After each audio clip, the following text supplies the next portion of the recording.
Hello everyone, कैसे हो आप सब। जैसा कि आप जानते हो कि हमारी क्लास 11th की केमिस्ट्री की सीरीज़ स्टार्ट है एनसीईआरटी की, जिसमें हम इसके पार्ट 3 डिस्कस कर चुके हैं विद न्यूमेरिकल। आज मैं पार्ट 4 स्टार्ट करने से पहले मॉलिक्यूलर मास और एटॉमिक मास के कुछ न्यूमेरिकल आपके साथ डिस्कस करना चाहती हूँ।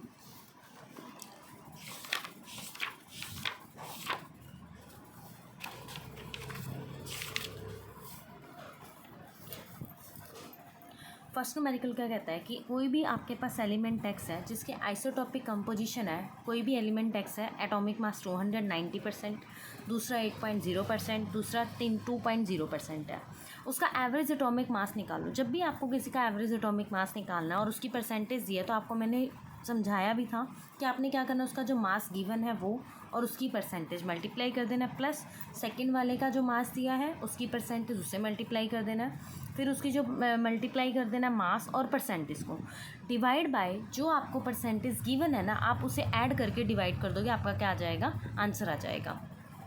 नेक्स्ट में हम देखो, बोरोन हैज़ 2 आइसोटोप। बोरोन के 2 आइसोटोप है, एक बोरोन 10 है और एक बोरोन 11 है। एक 81% है, एक 19% है। तो एवरेज एटॉमिक मास सिमिलरली हम क्या करेंगे, ये मेरे पास 10 है multiplied by 19, 11 multiplied by 81 divide by 19 plus 81। आप एडिशन सब्ट्रैक्शन करके वैल्यू क्या आ जाएगी, 10.81। अब अगला क्वेश्चन नेक्स्ट टॉपिक से रिलेटेड है, mole concept and molar mass. सबसे पहले हम मोल कॉन्सेप्ट के बारे में समझ लेते हैं कि मोल कॉन्सेप्ट होता क्या है।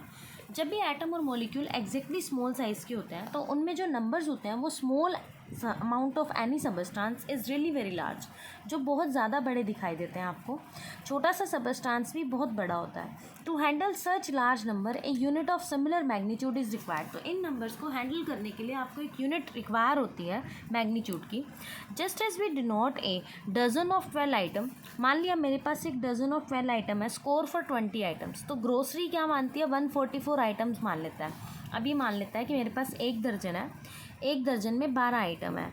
तो आपको पता, जब एक दर्जन में 12 आइटम है तो मतलब 12 मल्टीप्लाई 12, क्योंकि एक दर्जन 12 के बराबर होता है, तो 144 आइटम्स क्या होंगी, ग्रोस हो जाएंगी। जब हम इस आइडिया का यूज़ करते हैं काउंट एंटिटीज़ करने के लिए माइक्रोस्कोपिक लेवल पे, तो वहाँ पे हमारे atom, molecule, particle, electron, ion जो ये आ जाते हैं। Just as we denote 1 dozen, इन ऐसा ही सिस्टम मोल बोला जाता है। प्रोड्यूस करता है 7th बेस क्वांटिटी, जिसे हम अमाउंट ऑफ सबस्टांस बोलते हैं। तो यहाँ पे डेफिनेशन है मोल कॉन्सेप्ट की कि एक mole amount of substance contain करता है पार्टिकल और entities there are atom is exactly 12 gram.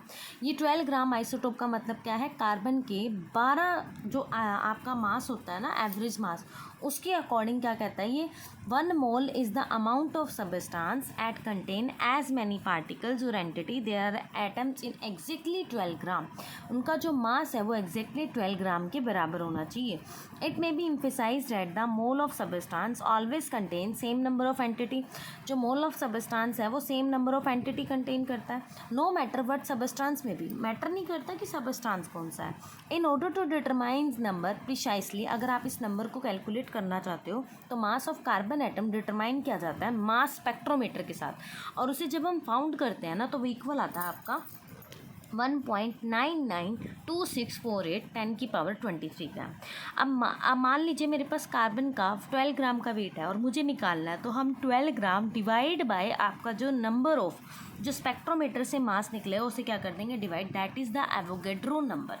ये जो एंटिटीज़ होती हैं ये 1 मोल की इंपॉर्टेंट सिंबल जिसे एवोगेड्रो बोला जाता है और Na से डिनोट किया जाता है, ठीक है।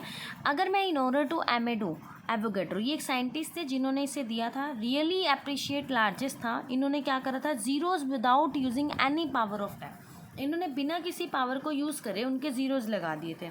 सो मैनी एंटिटीज़ थी, तो इन्होंने लास्ट में क्या करा, 1 मोल ऑफ हाइड्रोजन सेज कर दिया कि 6.022 10⁻23। क्यों, क्योंकि हाइड्रोजन का मास क्या होता है, 1 ग्राम। तो आपकी जो 1 ग्राम जो 1 मोल है, मोल के निकालने के लिए फॉर्मूला क्या होता है, गिवन मास बाय में मोलर मास। तो वैल्यू क्या आ जाएगी, 6.022 10⁻23। अब ये कहता है कि 1 मोल ऑफ वाटर निकालना हो आपने, तो 6.022 10⁻23 वाटर मॉलिक्यूल बोल दिया। सिमिलरली उसने सोडियम क्लोराइड का भी यही बोल दिया।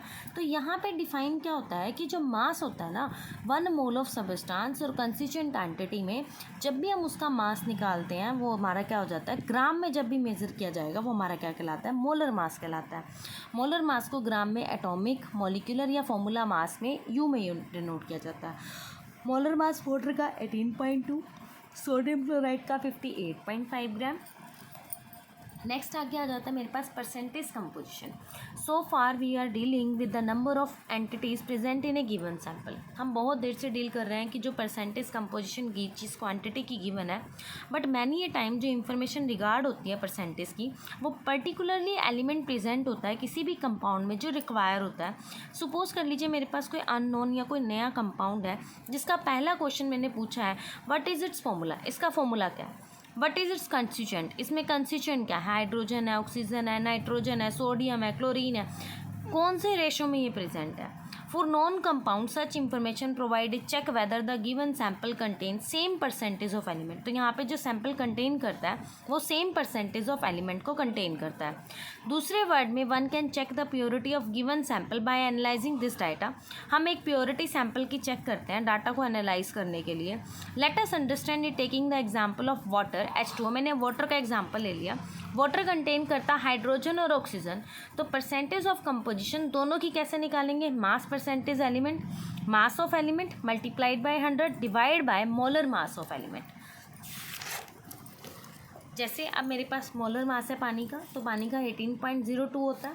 मास परसेंटेज हाइड्रोजन के निकालने, मुझे पता है हाइड्रोजन, वाटर का फॉर्मूला H2 होता है, हाइड्रोजन कितने हैं 2, तो 2 मल्टीप्लाई जो मोलर मास किसका है, हाइड्रोजन का, divide atomic mass divide by molar mass. Similarly oxygen का निकालोगे तो ऑक्सीजन 1 है, ऑक्सीजन का एटॉमिक मास 16 होता है, मोलर मास 18.02। ये आपके पास क्या आ जाएगी, परसेंटेज कंपोजिशन आ जाएगी किसी भी एलिमेंट की। तो आप इस तरह से इथेनॉल की निकालोगे C2H5OH। सबसे पहले आप मोलर मास निकाल लोगे, वो मैंने आपको समझाया हुआ है, number of element multiplied by atomic mass of element. जितने एलिमेंट हैं आप उनके नंबर्स लोगे, उनके एटॉमिक मास से उनकी मल्टीप्लाई करके एडिशन कर दोगे। मास परसेंटेज कार्बन की निकालने, तो कार्बन का आप यहाँ पे क्या लोगे, atomic mass 24 divide by molar mass into 100। Similarly hydrogen के लिए, सिमिलरली ऑक्सीजन के लिए। After understanding the calculation percentage of mass, let us know see what information can be obtain from the percentage composition. अब कहता है कि जब हमने इसकी कंपोजिशन को देख लिया है तो इसकी परसेंटेज कंपोजिशन का डाटा कैसे कैलकुलेट करोगे। तो वो हमारा सबसे पहले निकलता है आपका एम्पिरिकल और मॉलिक्यूलर फॉर्मूला से। एम्पिरिकल और मॉलिक्यूलर फॉर्मूला क्या होता है, ये सबसे इंपॉर्टेंट है और इससे रिलेटेड क्वेश्चन आपको एग्जाम में देखने को ज़रूर मिलेगा और इसके मैं प्रैक्टिस क्वेश्चन भी आपके साथ डिस्कस करूँगी। एम्पिरिकल फॉर्मूला रिप्रेजेंट करता है simplest whole number ratio of various atom जो प्रेजेंट होता है किसी भी कंपाउंड में। मॉलिक्यूलर फॉर्मूला क्या होता है, exact different type of atom बताता है कि मॉलिक्यूल में कितने, आपके कंपाउंड में कितने मॉलिक्यूल प्रेजेंट हैं, वो मॉलिक्यूलर फॉर्मूला बताएगा आपको, ये ध्यान रखना। एम्पिरिकल